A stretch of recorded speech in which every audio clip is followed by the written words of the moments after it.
Well, thank you all for coming today. I know you have to take time out of your own, away from your work to be here, and I really, really appreciate you all coming.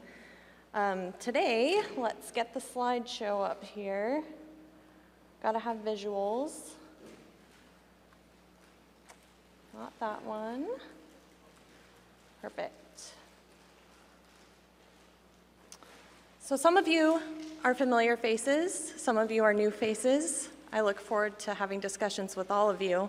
But for those of you who aren't familiar with PACIFICAD, we've been serving the architectural, engineering, construction, civil, and manufacturing industry since 1989, which makes this our 25th year in business, and we're very proud of that. Here's a splash page of some of the partnerships and solutions that we have. We like to consider ourselves a one-stop shop for anything CAD, and that includes IT technologies as well. If any of you have multiple office locations and ever have issues with the delay in file opening, Panzura is a brand new product that we've brought online, and it's very exciting technology, so please, we welcome any questions you might have regarding any IT solutions or other solutions besides just Autodesk. We also have our Chief Technology Officer here, Michael Schumacher. He's happy to entice more of the higher level IT conversations that I can't quite get through. We also have another very exciting partner I'd like to point out, Dassault Systems.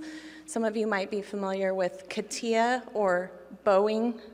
Dassault has solutions for the AEC space, which is very exciting. They have some cloud-based platforms and building space planning technology that is new, and so stay tuned for upcoming events for that. In fact, we have one June 27th next week. We would like to invite everybody to come. It's an event, a seminar from 10 to 1 right here in Seattle.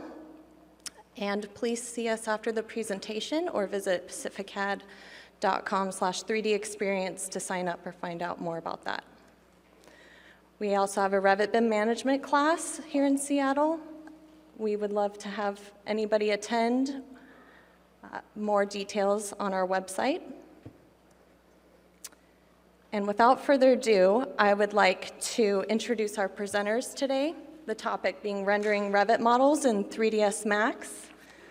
We have Evan Hughes. Evan is one of our newer talents at PACIFICAD. Why don't you come on up, Evan? He is a solutions specialist and instructor in the AEC department.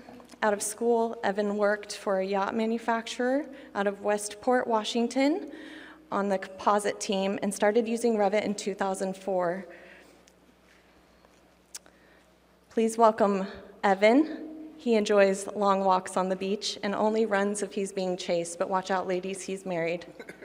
We also have Jason Herbst. Jason, why don't you come on up here? Jason has been teaching Autodesk software and support classes for nearly 14 years.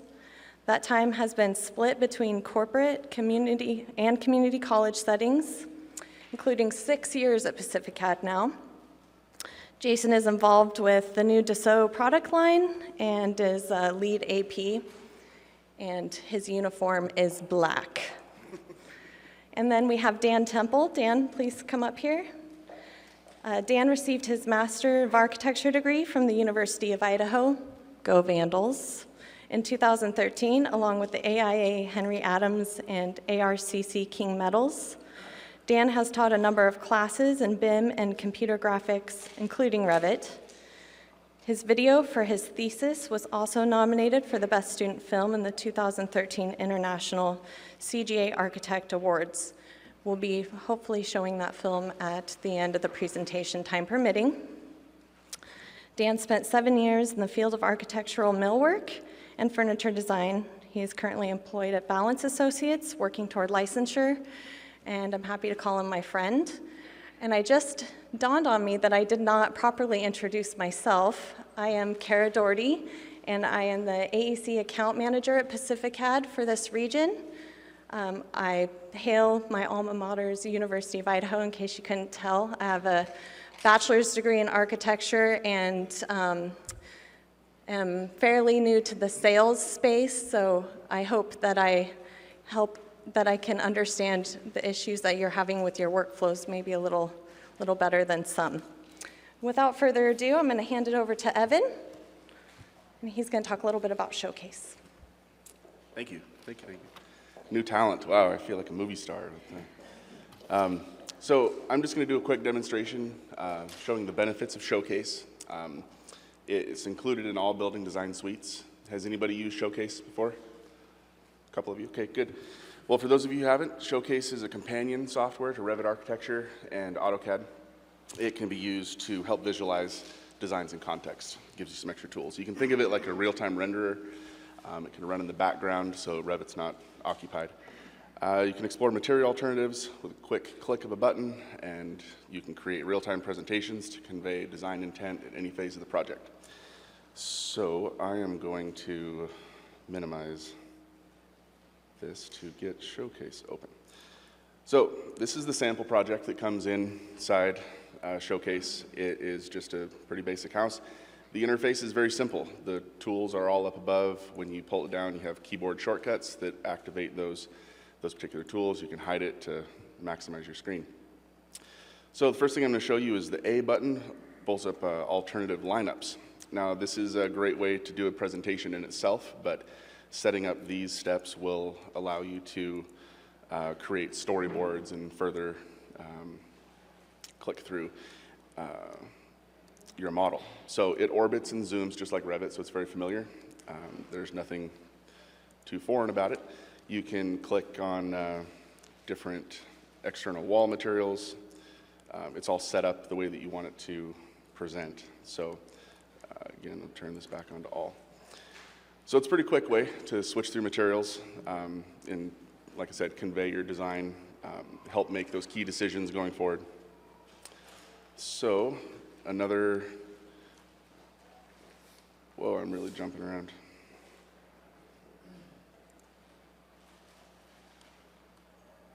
Where did it go?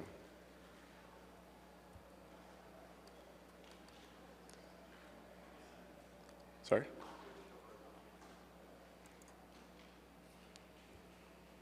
There we go. Okay, so I'm going to switch to vertical so I can look inside the kitchen, but my zoom jumped ahead. So, of course. Well, switch back to horizontal because maybe it likes that a little bit better. And there's a delay. There we go.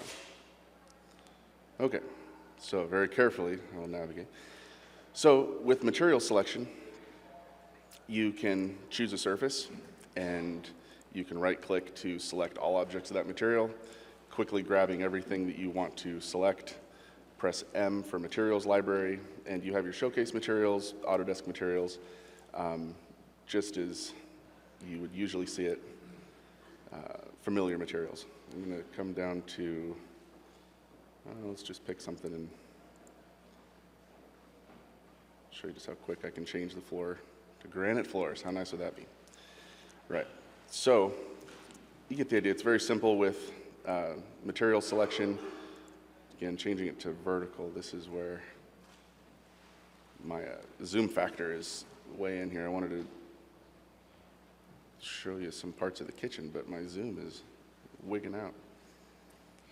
So, and it's not fitting to the screen.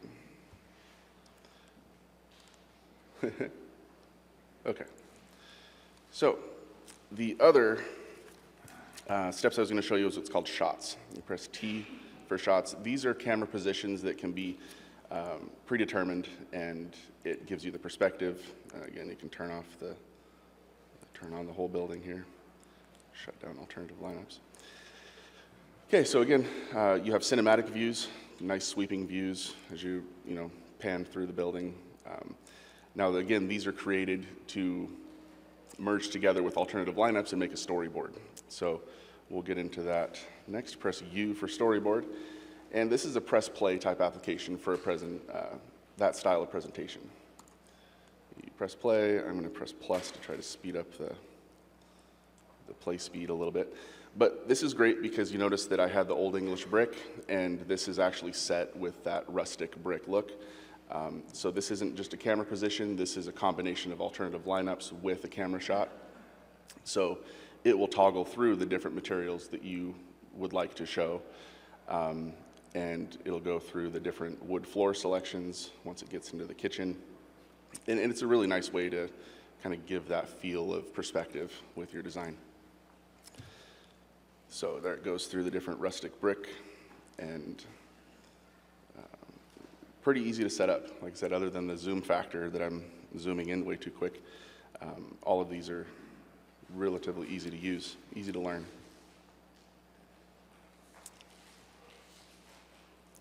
So just let it run through a couple of these more real quick.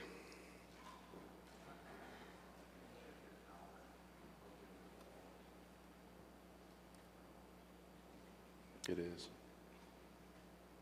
It's supposed to be plugged in there.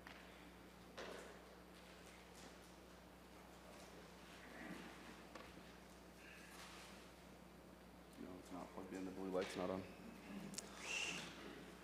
Okay, we're gonna have to get that fixed because we have 14 minutes left on battery. So here's a kitchen camera shot. This was a shot position that was created, and when you're in this position, you can select materials and change all the cabinet colors really quickly.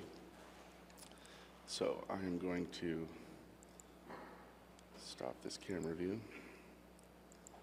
and zoom out.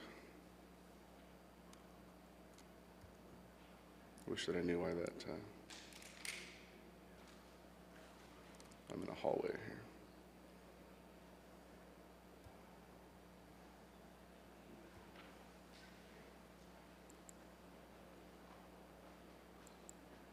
Stop current slide. Okay. Seems to like that horizontal view, doesn't it? All right. So the next thing I'm going to talk about is environments. Environments can be used for HDRI or high dynamic range images. I press the E button and it pulls up all different types of images. Some of them are big, some of them are small, depending on whether or not you're going to be bringing in a model part for a watch or a motor or whatever it may be. The grass field is big enough to accommodate a house. And wait for this to bring it in. And wish I knew why that zoom factor was wigging out. So it's a 360-degree panoramic view. It's a pretty cool little setting that you can drop in. Again, if I were to select everything and pull this up just enough to give the perception of a driveway because it wasn't modeled with one. And so, yeah, there we go. Sorry about that.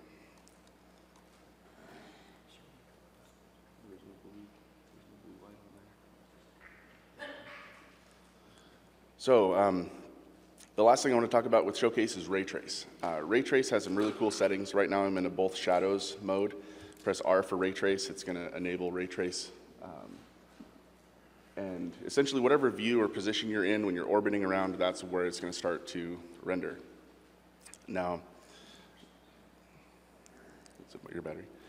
Okay, so the best thing that I love about Ray Trace and this particular is the settings. As soon as this finishes, click. Probably has to do with the battery.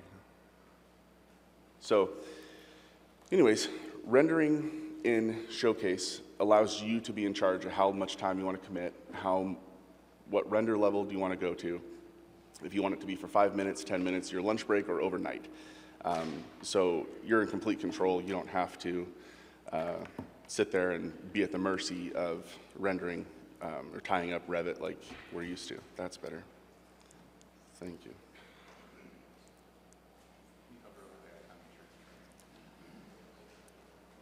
Yeah, plugged in charging. Okay. So if I'll pull up the settings menu here, I'll show you what I mean.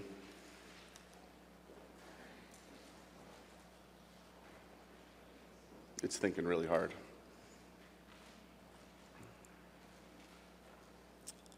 So with render levels, you notice down here on the bottom, render level 0, it goes all the way up to render level 40. So there it goes. Turn off environment library. So for some of the renderings that I did that I'm going to show on the slide in a minute is that I slid it all the way up to the best quality. I turned it to advanced, and then you can choose forever, because literally as soon as you get back to work Monday morning, you hit save, and it'll save that image. You can go to render level specified 6 or 40, or just however long your lunch break is. And it's a great way to just kind of quickly render it out and see how it looks, and it does a pretty good job. So again, this is, every time I change views, it's going to want to pick and start over the rendering. Now, let's get back into the slide. I'll show you this one. Okay. So here's a rendering. Just to give you an example, it took 20 minutes and it went to render level 7. It's a decent rendering. It shows the shadows and the reflections. It's not bad. It might be enough for what you're trying to accomplish. Some of the kitchen views, 20 minutes, went to render level 6 of 40. And these are no cloud credits. There's no downtime from Revit. It's a decent enough rendering, possibly for your particular client or demonstration. So this is the one that I did for 15 and a half hours. I set it right before I went home, and it absolutely went up to level 19 of 40. You can only imagine if I let it run over the weekend. But here is a slide that I went for 20 minutes, went to render level 6. So going back and forth between them, you can tell it's a pretty comparable image compared to the amount of time invested. So keep that in mind. I mean, to summarize, Showcase, it's a relatively easy learning curve, easy to pick up and use.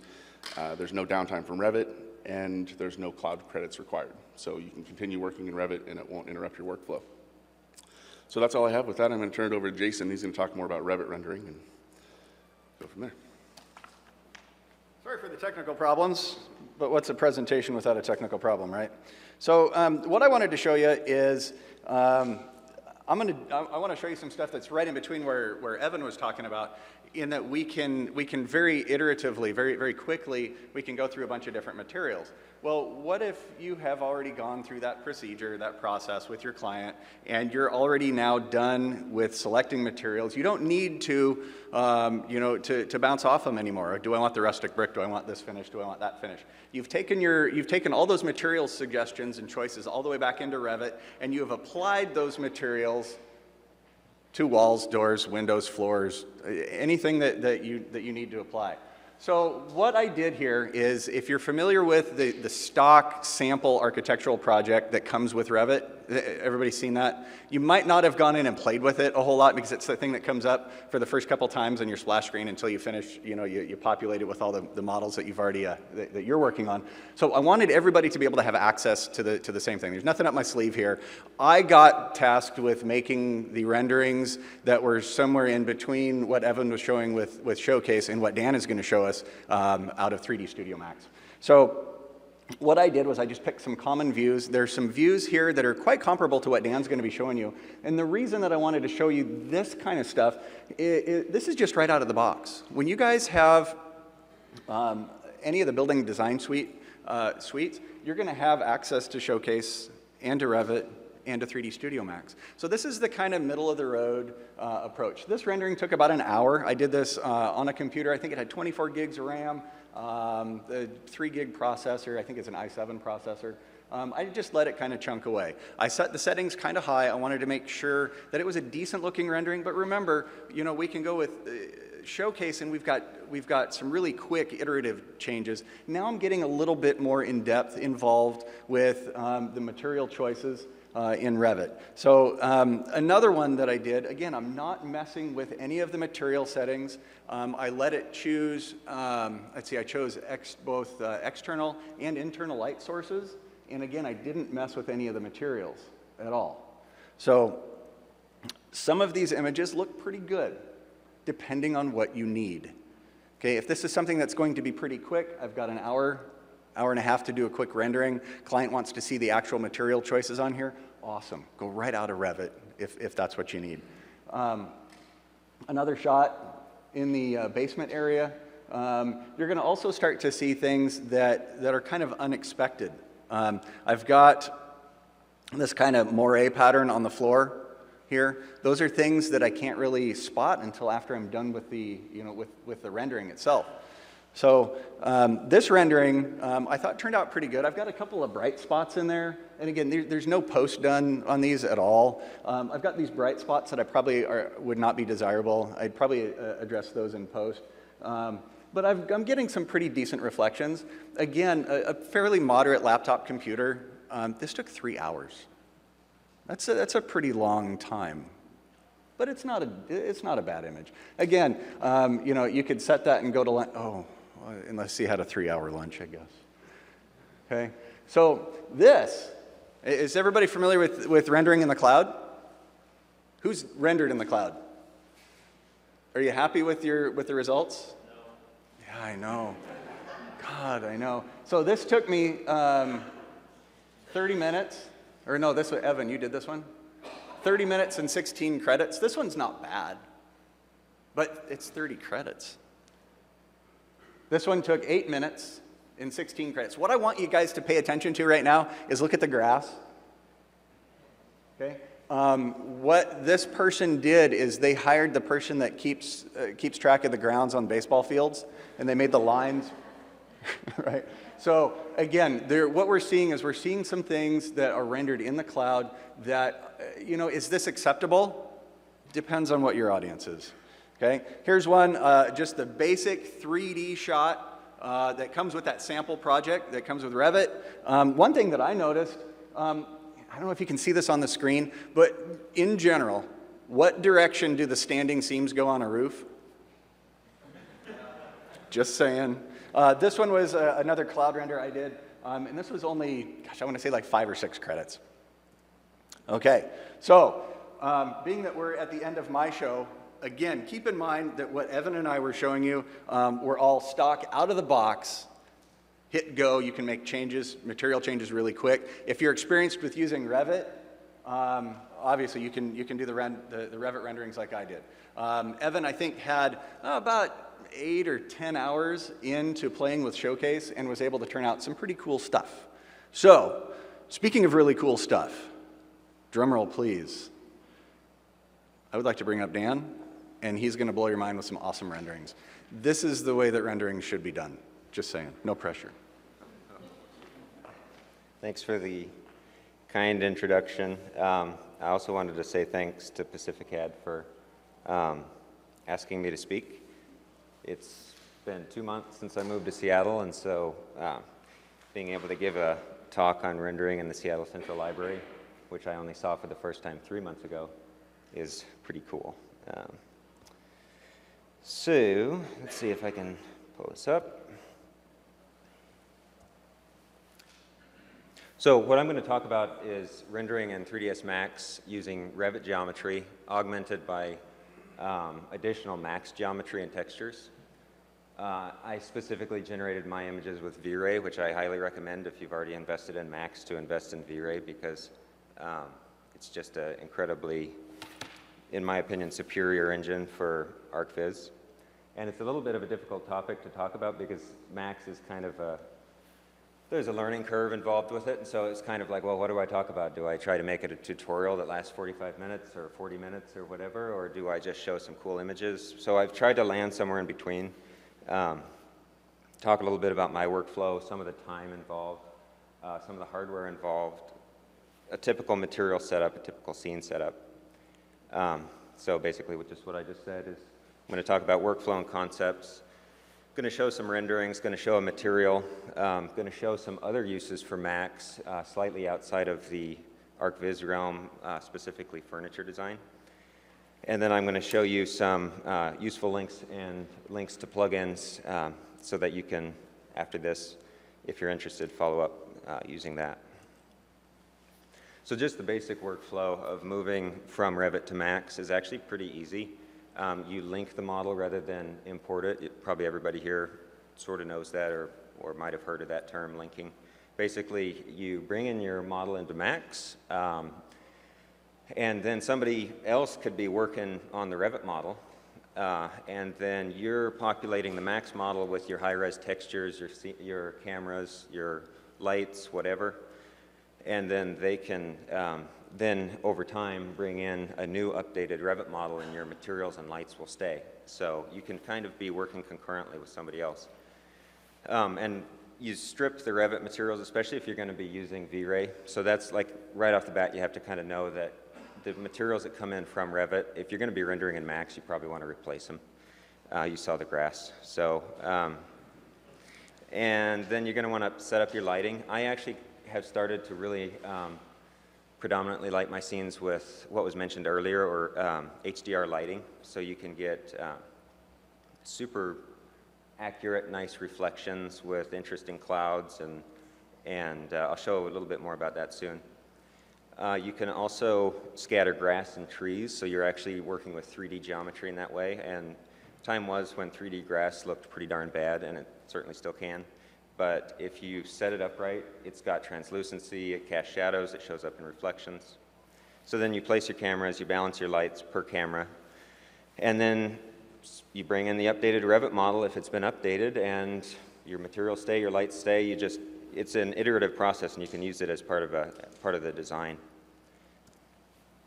So some of the pros for working in 3ds Max, and this goes for V-Ray or Mental Ray, is that it's comprehensively 3D, and so it's a bit of a shift in thinking where with rendering, lots of times you think about setting up a particular scene or camera view and like really populating that and then like perfecting that view and just rendering that same view again and again as you improve it. But what I've started to do, and I know other people in the ArcViz field that do this, not that I'm a professional ArcViz person, but is you treat the scene more like a real life scene, and you act more as a photographer than a renderer. So it's a little bit of a paradigm shift from traditional rendering. And you can do that because you can have, you know, trees and grass and everything's 3D. You're not photoshopping every view. I do very little photoshopping. And so I can just find views that I like.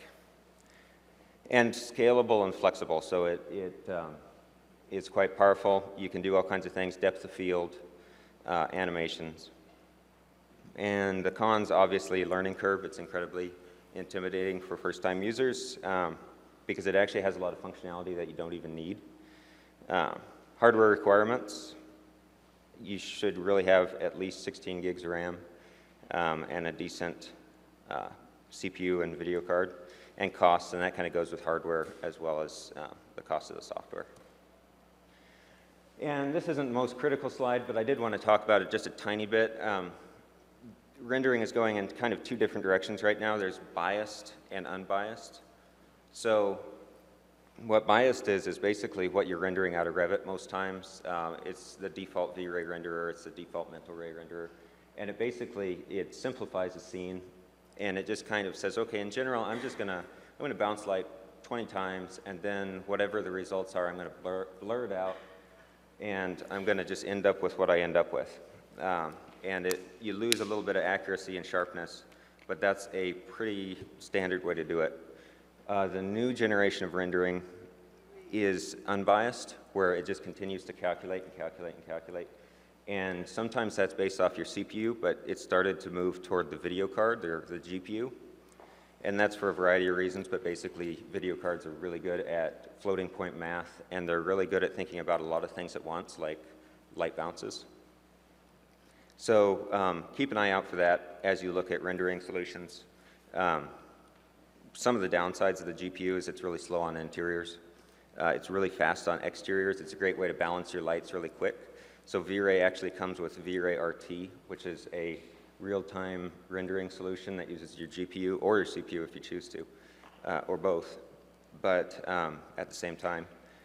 And so that's a great way to balance your lights really fast and then do a more final biased rendering. And one of the downsides of biased is it's the traditional method, is that it gives you a lot more choices. And so somebody that really knows what they're doing can actually get something that looks unbiased, that looks like it's, you know, the light's been bouncing forever and it's really resolved everything. but it just does mean more setup time. So with V-Ray, I have to know the settings that I need, and for every scene it's slightly different. And I'm sure if you've messed around with V-Ray, you know there's a lot of settings. So that's one downside. With unbiased, you just kind of say render, and then it just gets better. So better and better progressively. Max has three different, well, in general, three different types of light sources. It has photometric or IES, where you can do, and Revit has this too, where you just basically usually internal artificial light sources. It has the physical sun, which can be location and time specific. Which comes with kind of its own procedural sky. Like if you lower that sun down, you can, this is the representation of the sun right here. That's the target, that's the structure. If you lower that down, you get kind of a dusky or dawn-ish sky, but it's just kind of, usually kind of a gradient, and sometimes some semi-fake looking clouds. But then the last option is HDR, where every pixel is a light source. And so you get blue light, you get orange light, you get whatever light would be accurate for that sky. And V-Ray is extremely good. You can drop in a V-Ray dome light, and within 5 minutes have a kind of a basic lighting setup with some great reflections and shadows. And then before I get to the images, one final thing that's great with Max is proxies, and this comes with both V-Ray and Mental Ray. And a proxy is basically just a glorified instance. If I were to want to scatter grass around my scene and I just copied it around, I could end up with billions of polygons and not be able to render. It would probably be so bogged down that I couldn't even hit cancel on the render. But what I can do is convert that into a proxy, and so it actually doesn't use any more memory after its first instantiation.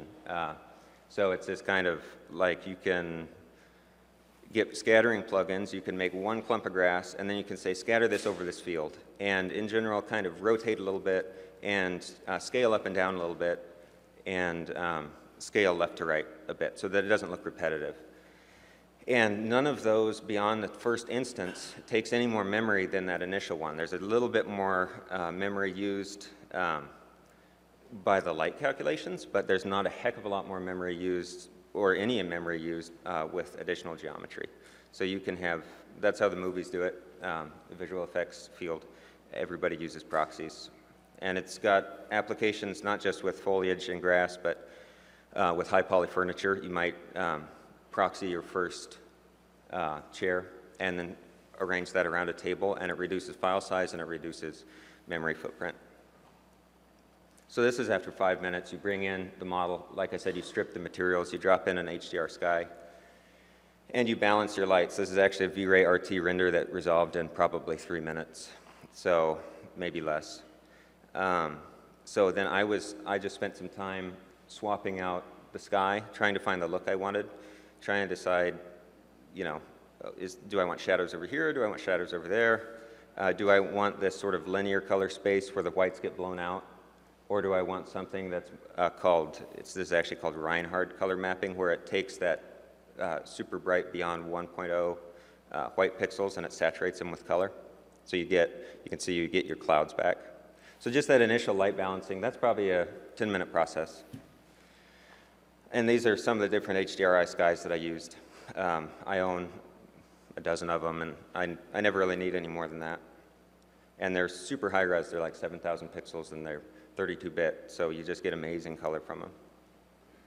This is after 35 minutes of messing around with the scene. I've scattered my grass. I've told it I want a little bit of dead grass, so I brought in a dead grass model. And I said, in general, I want you to clump, but not too much. I don't want you too often.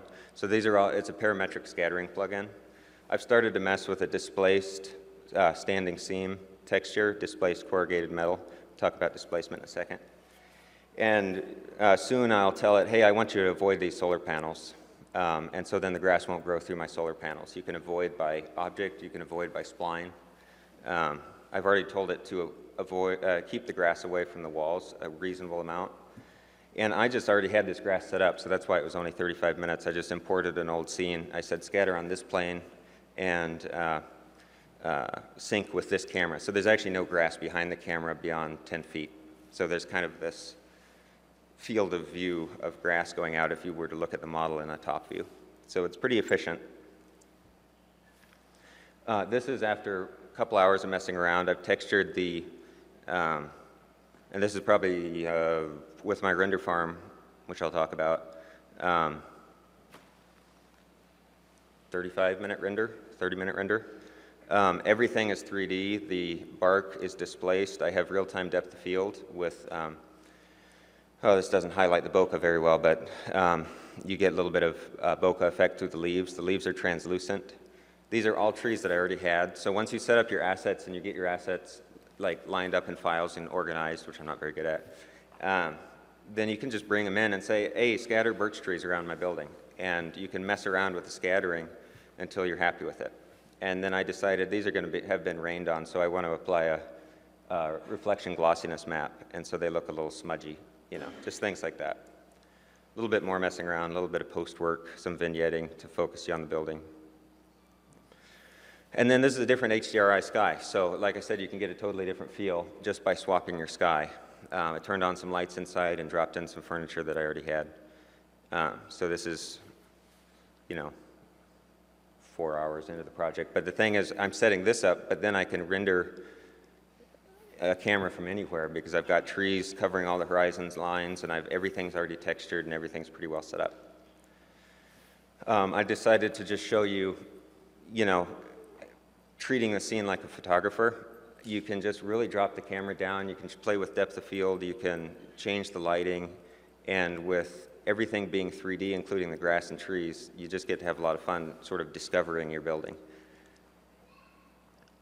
This is that interior. So the interiors take a little longer to render. They're a place where you have to optimize a bit more. This is probably an hour and a half render, hour, something like that. And if I had decided, I really didn't want any noise here, so there actually is some from the PDF compression, but there wasn't in the initial render. I could have had this render out significantly faster if I was able to put up with noise or just wanted to reduce noise in Photoshop. And you get real-time depth of field again. That's another thing that probably doubles my render time to have depth of field on, and I could have applied that in post, which I'll talk about in a second. There's another render. There's all kinds of benefits that you don't think of when rendering in Max. For example, there is a free ivy generator out there, and so you can plant ivy and set parameters and grow it. You get these beautiful like double reflections because I've made sure that I had 2 planes of glass, which you'd probably have anyway in this building. I've got fog on in the scene. It's a really subtle effect, but it's actually bouncing the light rays around. And then I've got V-Ray dirt, which is telling it at every top edge of every vertical surface of this concrete material, you can see it over here too, apply a little streaking, you know, and darken the material slightly. And that's just a map I already had. And it, like as you go through scenes, you start to build up these textures and these methods where it really doesn't take that long. And this is another benefit of using Max is that with either Mental Ray or Revit, you get these render elements. So you get the beauty pass, but you also get the Z-depth pass, which is pretty cool because every pixel, you can set the range, like between 5 and 100 feet from the camera. And 100 feet would be totally black pixels, and 5 feet and closer would be totally white. And so you get a grayscale depth image, and there's all kinds of creative ways to use that. You can see down here, you can invert it and use it as a fake fog pass. You get reflection lighting. You can have bloom for light sources, so you get some haze. And then you can get ambient occlusion. So if you feel like your interior, you need some extra pop in the corners, like some darkening of the shadows, then you get an ambient occlusion, which basically darkens any surface that's near any other surface. So it can give you just kind of that edgier look. That's a Z-depth pass. And that's an inverted Z-depth pass. You could layer it on in Photoshop as with screen mode and drop the opacity down, and you'd have a really convincing fog effect. And you can also use this to fake depth of field. If you use lens blur in Photoshop, you can actually tell that filter has a function where you can tell it to reference this pass, and then you can click on a spot, and in Photoshop, that spot will come into focus, and everything else will go out of focus. So you can do that depth of field where close things are out of focus or vice versa. So this is just what that scene looks like in Max. These are all my proxies. They're point clouds. The scattering plugin I use automatically converts them to point clouds so that your viewport doesn't slow down. That's that other view. So again, a slightly different sky, some interior lighting. That V-ray dirt is automatically streaking this down slightly to make it look a bit weathered. And then this is actually 3D. You'll notice that the metal is corrugated metal that's 3D displaced. I did not model that. I just happen to have a, and you can make one easily or download one easily, a displacement map. And what that does is it actually takes two-dimensional planar geometry and it gives it shape. And so that has, and you can see the corrugated or the standing seam back here is doing the same thing. It's actually 3D, and I don't have to model that or ever think about it again. And for draft passes, I can turn off displacement because it does add a little bit of time. Again, just kind of acting like a photographer and having some fun. Depth of field, bokeh, so. And just moving around the scene, shooting different angles. This is one of the things I use to render it with. This is definitely not required to use Max, but it's cool to have one. It's a render farm, and I built it inside of an IKEA drawer cabinet. So every 2 drawers is a computer. You can see the top bay there, and it's all administered through the network. So every time I hit render, it kicks on, and instead of 8 threads running, I have 32 threads running. And so each one has 32 gigs of RAM and an i7, and that's overclocked, and it's pretty sweet. So like, none of those scenes are prohibitive to render with a fast desktop with a properly optimized scene, but this gives me the leeway to iterate faster and also crank up my settings. And it wasn't a huge investment of money. I bought everything on Black Friday, so it worked out. And so my dad is a amateur machinist, and so I roped him into helping me create the standoffs and the plates and stuff, and drill out a really super cool back plate for the fan exhaust. That's it without the top bay in. You can see the brackets that are about to hold on the power supply right there. So that was a super fun project. I did it because I knew I wanted to do a thesis video for thesis, final presentations, and I thought I'm never going to be able to do video just with a desktop, and so I kind of, strategized a few months in advance and kind of got this going, and it's been great. I love having it. And so this is, I was going to run you through a basic material setup. This is just a sample. It's called a shader ball, and you can download these for free. It's just a sample scene. It has an HDRI. You can see it has a real strong direct light source right here. There's actually an invisible spherical light right there that's casting that. You can turn lights on and off, see how your materials react. This is nothing. This is no materials, no maps applied to the material or anything. This is with a basic diffuse map. So you layer on these various elements. So diffuse doesn't affect how it reacts, how glossy it is, how bumpy it is. It doesn't displace it. It just says this pixel is supposed to be brown. Then you turn on reflections. You turn on a bump map. The bump map doesn't actually create 3D geometry, but it fakes how the light is supposed to bounce around in there. It's pretty cool. This is with a reflection glossiness map. If you remember those solar panels on the ground earlier, it had something very similar to this, saying, okay, be real glossy and almost mirror-like here, but over here where this black scratch is, don't be glossy at all. And so this isn't a great example of it, but it does modify that reflection slightly. But again, this shader ball isn't a great example of reflection glossiness. And then this is a displacement map, so you can see that crack is actually now 3D. There's a little bit of a divot here.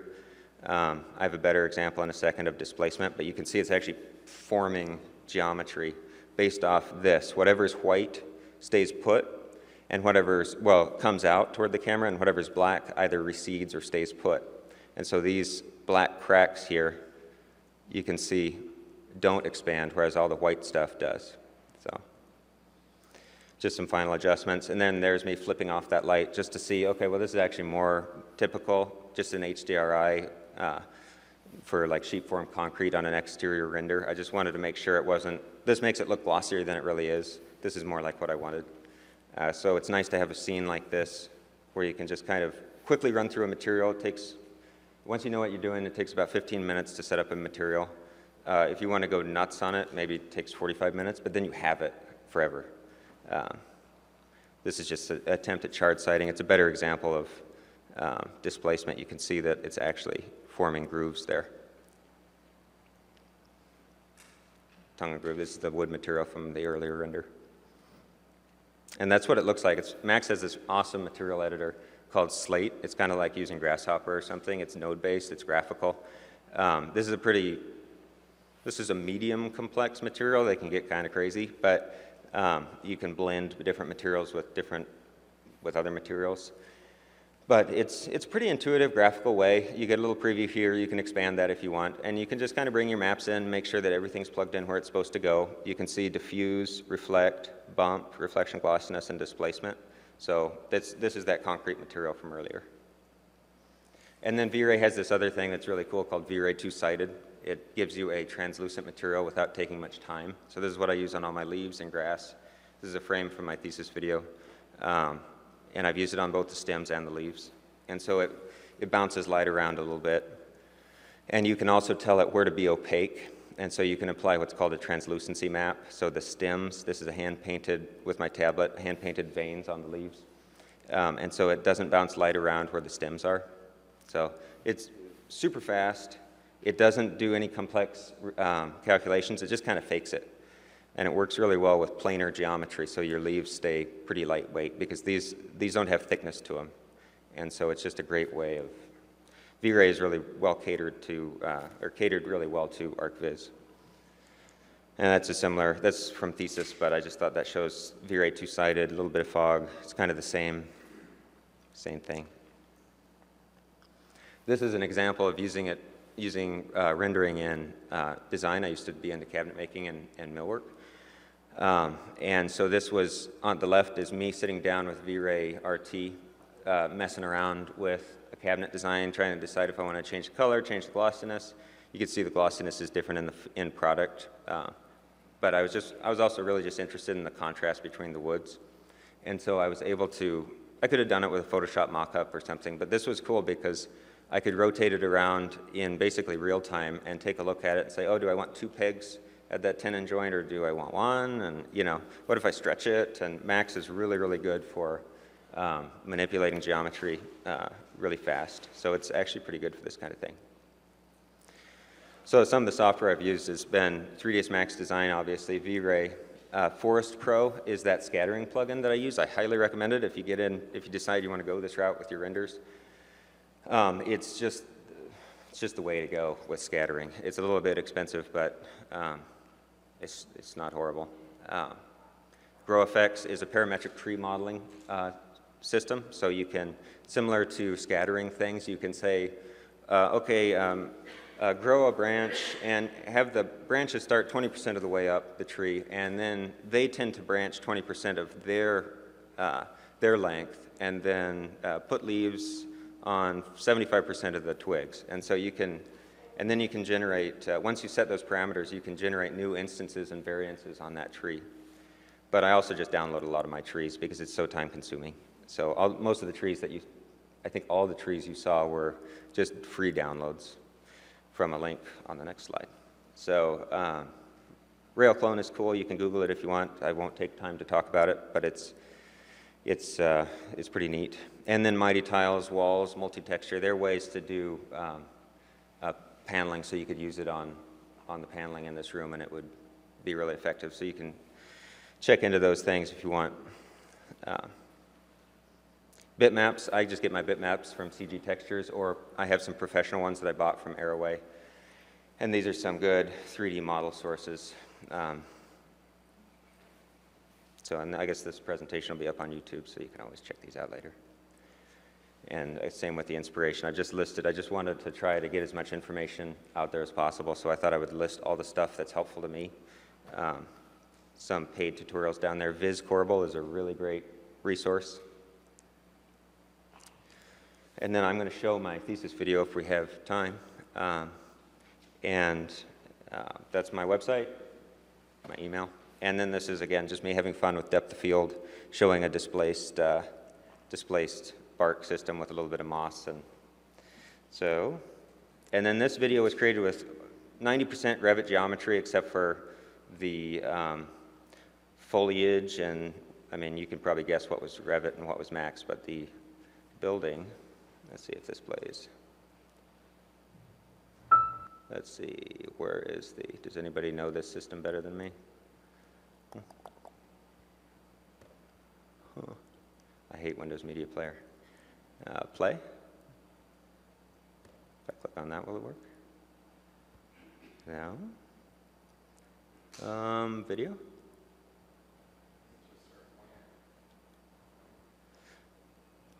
Is it on your desktop? Maybe I just shut this. Usually what I do is I shut this off. Is it still in the RUG folder on your desktop? SeaRUG. RUG. I'm going to close this window, and then I'm going to go to thesis video. Let's hope it works. Yep.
So that's Revit geometry rendered in Max.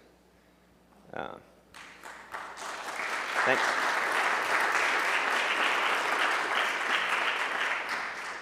So I would take any questions or whatever, if you have any.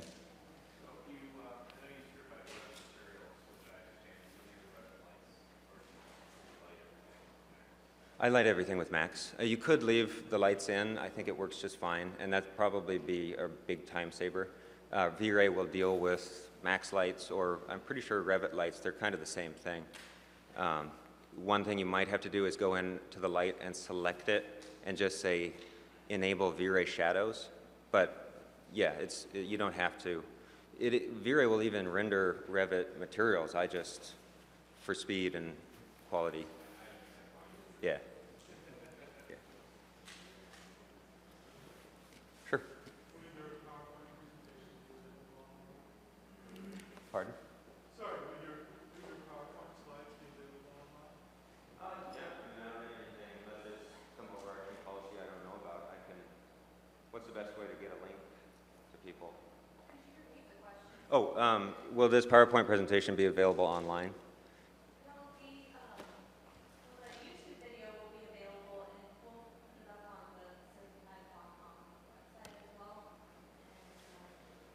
But were you asking about the PDF? Sure, yeah. So I guess where should people look for the link for that? Just the Meetup website, or?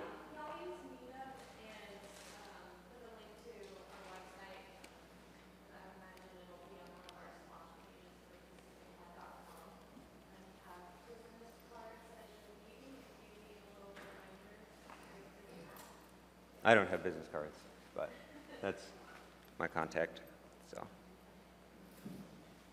People keep telling me I should get some. Sure. What was that free ID generator? Oh, yeah, I didn't include that in my links. GWIV, if you could just Google that. It's GW short for GuruWare, and they have versions for every version of Max. You could use it with Mental Ray. It's pretty cool. I would recommend, if you know Max at all, going into isolation mode of just the wall you're going to grow on, not everything, because otherwise it'll think about everything. And so definitely isolate that wall. So, and you can tell it like to droop or to spread, or it's cool. It's a parametric sort of thing. So, sure. You said your rendering one was relatively inexpensive. What's relatively inexpensive? Well, I built it while I was in grad school, so it was, I think it was in the range of 1,800, something like that. So that's for 3 systems. But if you were to build it now, I noticed for some reason RAM has skyrocketed. And so 32 gigs of RAM for me was $99 with a Black Friday deal. Now I think it's like $250. But I mean, if a company was going to build it for themselves, oh, that's a pretty small change. I mean, that's, so, considering the time it saves. So, anyway, cool. Well, thanks.